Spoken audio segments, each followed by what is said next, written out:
Hello friends, नमस्ते। कैसे हो आप लोग। आज मैं आपके लिए नई इन्फॉर्मेशन लेके आया हूँ टीडीएस के सेक्शंस के बारे में। तो टीडीएस में काफ़ी सारे सेक्शंस होते हैं, लेकिन हमें कुछ ही सेक्शंस का ज़्यादा करके काम पड़ता है। फॉर एग्जांपल जैसे 194C, 194H, 194I, 194J, 194Q, 192B, ये सेक्शंस का जो है हमें ज़्यादा करके काम पड़ता है। बाकी सेक्शंस का ज़्यादा हमें वर्क नहीं होता है। अगर सपोज आप छोटी कंपनी में जॉब कर रहे हो या फिर प्राइवेट लिमिटेड कंपनी में जॉब वगैरह कर रहे हो, तो आपको यही सेक्शन जो मैंने बताए हुए हैं, इन्हीं सेक्शंस का ज़्यादा करके काम पड़ने वाला है। टीडीएस का पेमेंट जो हमें मंथली बेसिस पे होता है।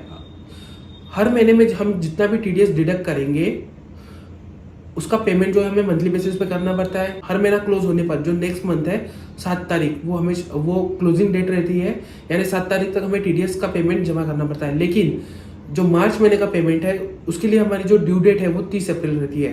तो टीडीएस का रिटर्न जो है हमें क्वार्टरली बेसिस पे करना पड़ता है। हमारा फर्स्ट क्वार्टर रहेगा अप्रैल टू जून, जिसकी ड्यू डेट रहेंगी 31 जुलाई। जुलाई टू सितंबर रहेंगी, उसकी ड्यू डेट रहेंगी 31 अक्टूबर।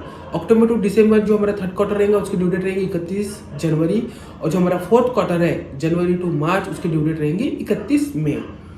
अगर सपोज आप लेट हो गए रिटर्न फाइल करने से, तब आपको जो है 200 रुपये पर डे के हिसाब से पेनाल्टी भरना पड़ेगा। अगर सपोज आप लेट पेमेंट फाइल कर रहे हो, यानी लेट पेमेंट कर रहे हो, तब आपको जो है 1.5% इंटरेस्ट भरना पड़ेगा हर मंथ। यानी मंथ वाइज हमें इंटरेस्ट कैलकुलेशन करके पे करना है हमारे टीडीएस पेमेंट के साथ में।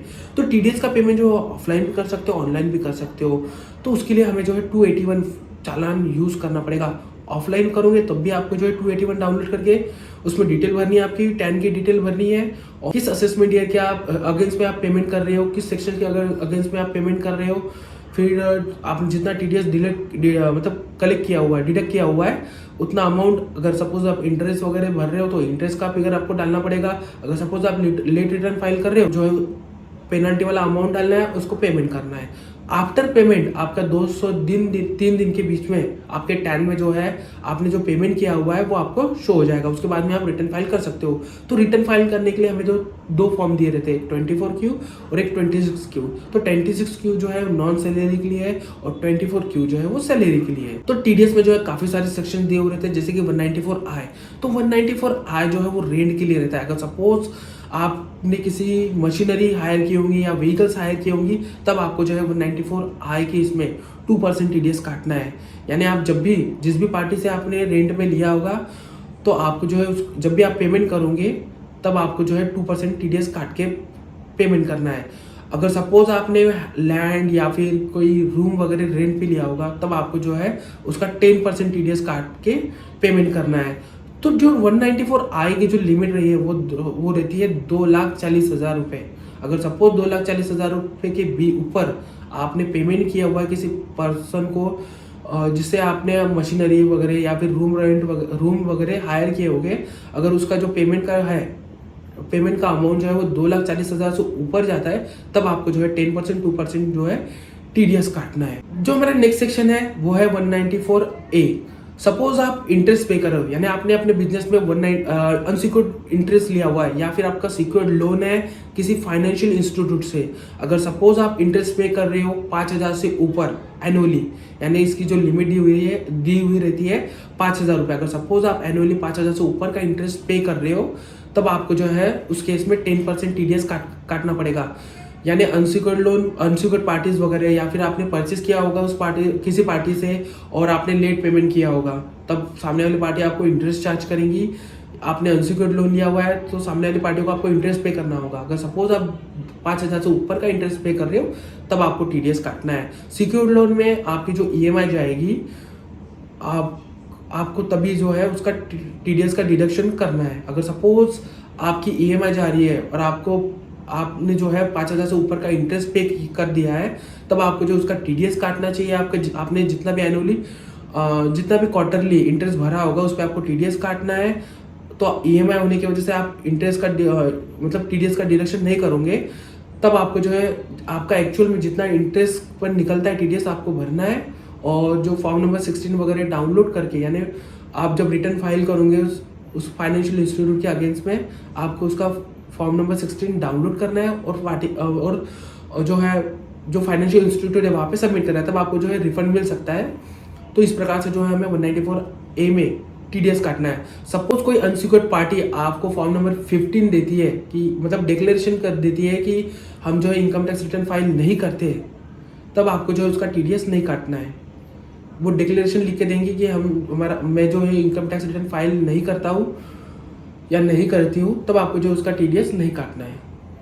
तो 194A, सपोज आपकी किसी बैंक में एफडी वगैरह है, आप डिपॉजिट वगैरह है, अगर सपोज आपको कोई बैंक 40,000 से ऊपर का ब्याज देती है और जो सीनियर सिटीजन के लिए 50,000 की लिमिट दी हुई है, यानी 50,000 से ऊपर का अगर सीनियर सिटीजन को इंटरेस्ट मिलता है या फिर हमारे जो नॉर्मल पर्सन है जिसको 40,000 से ऊपर का इंटरेस्ट मिलता है, तब जो है बैंक हमारा 10% टीडीएस काटती है। अगर सपोज आपको टीडीएस नहीं कटवाना है, तब आपको जो है फॉर्म नंबर 15 जी और एच, जी जो है वो सीनियर सिटीजन के लिए रहता है और 15H जो है वो नॉर्मल लोगों के लिए रहता है। तो आपको जो है बैंक में डिक्लेरेशन देना पड़ेगा, फॉर्म फिलअप करके देना पड़ेगा 15G 15H कि आप जो है इनकम टैक्स रिटर्न फाइल नहीं करते हो, आपकी जो इनकम है वो टैक्सेबल नहीं है, तो प्लीज़ टीडीएस नहीं काटिए। इस तरह का जो फॉर्म आपको भर के देना है। उसके बाद में बैंक आपका जो है टीडीएस काटेंगे नहीं। तो इंटरेस्ट यानी किस प्रकार के जो इंटरेस्ट है वो टीडीएस के लिए एप्लीकेबल नहीं है। जैसे कि सेविंग इंटरेस्ट हो गया, सपोज आपको इनकम टैक्स रिटर्न मिल रहा है यानी रिफंड मिल रहा है, तो उसके साथ में हमें इंटरेस्ट मिलता है, वो वाला इंटरेस्ट जो है वो टीडीएस के लिए एप्लीकेबल नहीं है। अगर सपोज आप जो है इंटरेस्ट पे कर रहे हो किसी एनआरआई को, तब जो है वो भी इंटरेस्ट टीडीएस के लिए एप्लीकेबल नहीं होगा। तो हमारा जो नेक्स्ट सेक्शन है वो है 194H। तो 194H जो है वो ब्रोकरेज के लिए रहता है। अगर सपोज आप अपने बिजनेस में ब्रोकरेज पे कर रहे हो 15,000 से ऊपर एनुअली, तब आपको जो है 194H में टीडीएस काटना पड़ेगा 3.75%। पहले जो रेट था इसका 5% था। आप जब भी कमीशन पे करोगे 15,000 से ऊपर, तब आपको जो है उसका टीडीएस काटना है 3.75%। नेक्स्ट सेक्शन है 194J। 194J में दो तरीके के रहते हैं, एक टेक्निकल सर्विस रहती है और एक प्रोफेशनल सर्विस रहती है। अगर सपोज प्रोफेशनल सर्विस आपके बिजनेस में है, तो प्रोफेशनल सर्विस के लिए जो लिमिट दी हुई है यानी 194J के लिए जो एनुअली लिमिट दी हुई है 30,000 रुपये। अगर सपोज 30,000 से ऊपर का आप प्रोफेशनल फीस भर रहे हो, टेक्निकल फीस भर रहे हो, तब आपको जो है टीडीएस काटना शुरू करना पड़ेगा। यानी आप जिस भी पर्सन को प्रोफेशनल या टेक्निकल फीस पेमेंट करोगे, तब आपको जो उसका टीडीएस काट के ही पेमेंट करना है। तो 194J में जो टीडीएस का रेट है वो 10% है। यानी अगर टेक्निकल सर्विस है, टेक्निकल सर्विस का पेमेंट कर रहे हो, तब आपको 2% काटना है। अगर सपोज प्रोफेशनल सर्विस है, तब आपको जो है 10% टीडीएस काटना है। अब प्रोफेशनल फीस में कैसे, जैसे प्रोफेशनल पर्सन को आप पे कर रहे हो, जैसे कि आर्किटेक्ट वगैरह हो गया या फिर ऑडिटर वगैरह फीस वगैरह आप पेमेंट कर रहे हो, किसी ऑडिटर को नॉन ऑडिट फीस भी पेमेंट कर रहे हो, तो यानी प्रोफेशनल चार्जेस वगैरह पे कर रहे हो, तब आपको जो उसका 10% काटना है। अगर सपोज जैसे टेस्टिंग वगैरह हो गई, कोई टेक्निकल आप फीस पेमेंट कर रहे हो, तो आपको जो उसका 2% काटना है। तो हमारा जो नेक्स्ट सेक्शन है वो है 194Q। तो 194Q में जो लिमिट दी हुई है वो 50 लाख है। अगर सपोज कोई दो पार्टी के बीच में ट्रांजेक्शन 50 लाख से ऊपर होता है, तब जो है हमें टीडीएस काटना पड़ता है। तो उसमें दो कंसेप्ट रहते हैं। एक पहला कैसे, अगर सपोज आपका ऑडिट होता है यानी आपका जो है टर्नओवर 10 करोड़ से ऊपर है, तब आप जो है जिस भी पार्टी से परचेस करोगे, तब पेमेंट के समय जो आपको उसका टीडीएस काटना है। अगर सपोज आपका टर्नओवर 10 करोड़ से नीचे है, तो सामने वाली पार्टी यानी आप जिससे भी परचेस करेंगे वो आपका टीसीएस कलेक्ट करेंगे 0.1%। आपको टीडीएस कलेक्ट करना है 0.1%, और वो सामने वाली पार्टी अगर टीसीएस कलेक्ट करती है, तब आपको जो है 0.1% टीसीएस कलेक्ट करेंगे सामने वाली। इतना टीसीएस जो है कलेक्ट किया हुआ है। अगर सपोज आपका टर्नओवर जो है 10 करोड़ से ऊपर रहता है, तब आपको जो है सामने वाली पार्टी को डिक्लेरेशन देना पड़ेगा कि आपका जो टर्नओवर है वो 10 करोड़ से ऊपर है, आप जो है उसका टीडीएस काटोगे, आपको टीसीएस नहीं काटना है।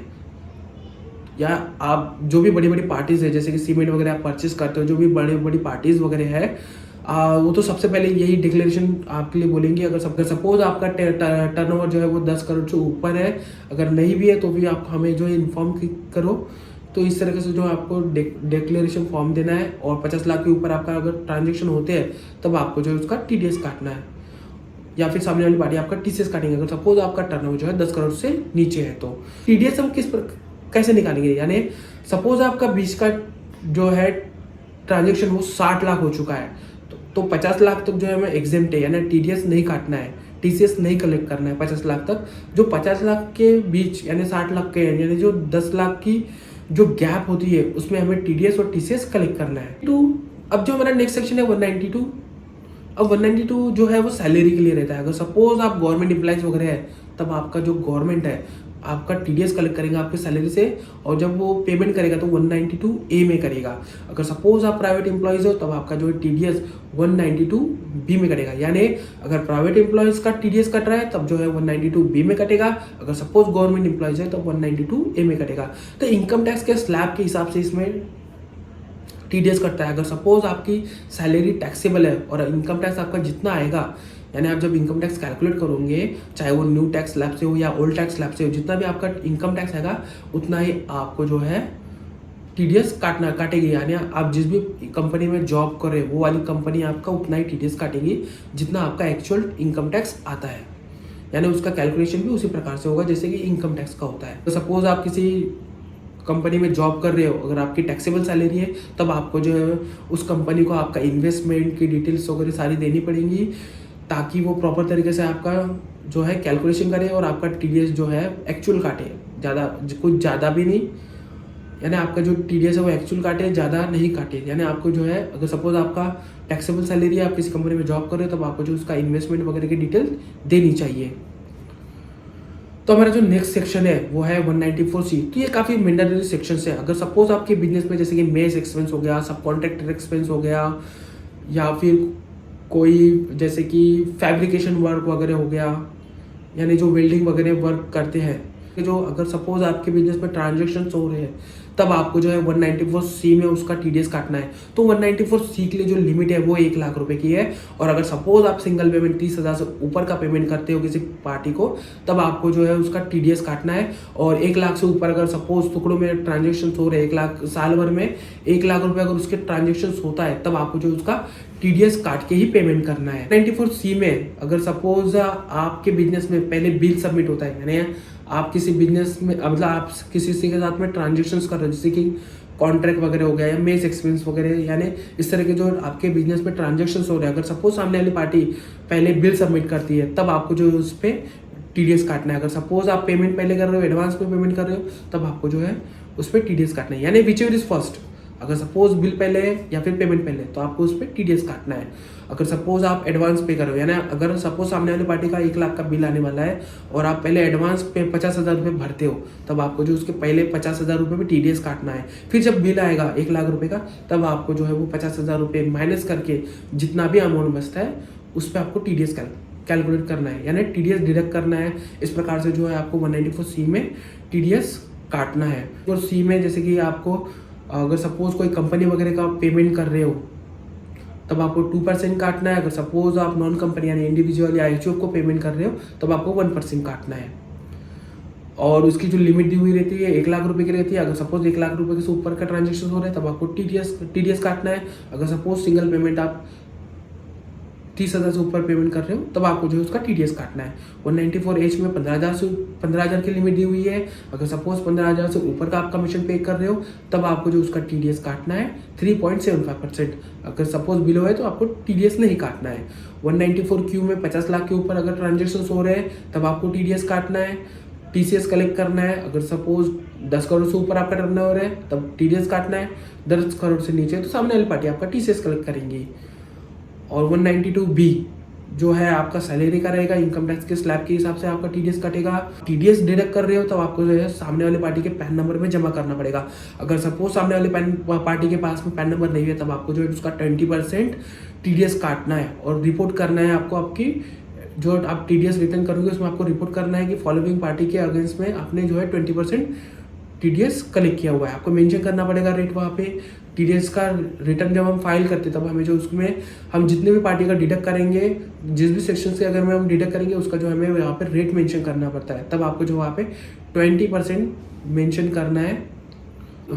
आपके बिजनेस में जो भी एक्सपेंस हो रहे हैं, अगर सपोज उसमें टीडीएस अप्लीकेबल है, तब आपको जो है उसका टीडीएस काटना चाहिए। अगर सपोज आप नहीं काटोगे, तब आपका जो खर्चा है वो डिसअलाउड हो सकता है। यानी अगर सपोज आपके बिजनेस में टीडीएस से रिलेटेड ट्रांजेक्शन हो रहे हैं, तब आपको जो है टीडीएस काटना है। सपोज आपके बिजनेस में टीडीएस से रिलेटेड ट्रांजेक्शन हो रहे हैं और आपने जो उस पार्टी का टीडीएस नहीं काटा, तब आपको जो है 1% एडिशनल टीडीएस पर इंटरेस्ट भरना पड़ेगा। यानी आप 1.5% तो अलग भरोगे, लेकिन आपको जो है एडिशनल 1% टीडीएस भी भरना पड़ सकता है। तो ये काफ़ी मैंडेटरी सेक्शंस के बारे में मैंने आपको डिटेल बताई हुई है। अगर आपको वीडियो इन्फॉर्मेटिव लगे हो तो प्लीज़ चैनल को सब्सक्राइब कर देना, वीडियो को लाइक कर देना, अपने दोस्तों के साथ में शेयर कर देना। तो मिलते हैं नेक्स्ट वीडियो में, तब तक के लिए जय हिंद, जय भारत, वंदे मातरम।